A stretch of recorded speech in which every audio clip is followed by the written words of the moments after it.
En enlevant Hélène, l'épouse du roi Ménélas de Sparte, le prince troyen Paris ligue tous les Grecs contre Troie. Leur flotte se rassemble à Aulis sous le commandement d'Agamemnon et s'élance vers la Troade après le sacrifice d'Iphigénie. Le siège de Troie durera 10 ans avant que la cité ne tombe grâce à une ruse d'Ulysse, le cheval de bois. Après la chute de Troie, Ulysse débarque en Thrace, pille les Kycônes, alliés des Troyens, et reprend la mer chargée de captifs et de biens. Mais son escadre échoue à doubler le cap Malais. Une terrible tempête l'entraîne vers des contrées inconnues où vit un peuple paisible, mangeur de lotos, cette fleur étrange qui procure l'oubli. Ulysse embarque en hâte et aborde au pays des Cyclopes, puis croise jusqu'au royaume d'Éole, le maître des vents. Déporté vers l'ouest, il échappe aux Lestrygons, des géants carnivores qui anéantissent sa flotte. Ulysse n'a plus qu'un seul navire quand il accoste chez Circé.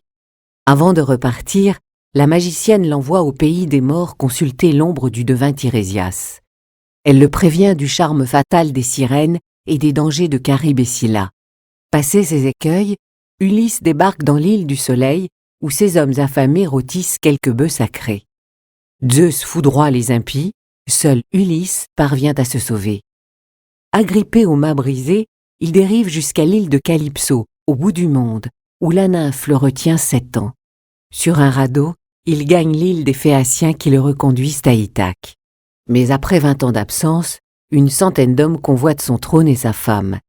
Déguisé en mendiant, Ulysse triomphe des épreuves imposées aux prétendants qu'il massacre avant de reprendre possession de son palais. À travers toutes ces péripéties, Homère retrace l'interminable retour d'Ulysse.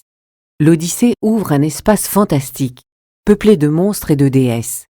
Pourtant, le poème contient des instructions nautiques précises qui permettent de localiser certaines aires, certains lieux. À la suite de Victor Bérard et de Jean Cuisonnier, lancés dans le sillage d'Ulysse, laissons-nous guider par le texte à la découverte des sites et de la civilisation homérique. Mais Ulysse poursuit son voyage. Depuis Homère, l'homme aux 1000 visages et aux 1000 déguisements n'a cessé de se métamorphoser à travers la littérature et l'art.